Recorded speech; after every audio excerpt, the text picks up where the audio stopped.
নমস্কার, আজকের আপনাদের সঙ্গে একটি থোড়ের রেসিপি শেয়ার করব। আজকে বানাবো থোড় বাটা। প্রথমে আমি থোড়গুলোকে ছোট ছোট করে কেটে নিয়েছি যাতে তাড়াতাড়ি সিদ্ধ হয়ে যায়। উপরের দিকে স্কিপ না করে আমি আজকে কিভাবে থোড় রান্না করব আপনারা সম্পূর্ণভাবে দেখতে থাকুন। আশা করি নিশ্চয়ই আপনাদের খুব ভালো লাগবে। কড়াই বসিয়ে হাফ গ্লাস জল নিয়েছি, এতে একটু লবণ দেব, হালকা পরিমাণ হলুদ দেব,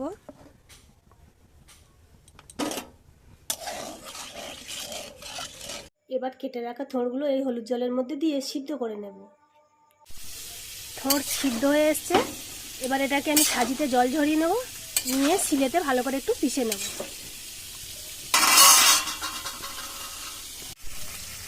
থোড়টাকে আমি আধা খাজলা করেই বেটেছি, আপনারা চাইলে মিহিও করতে পারেন।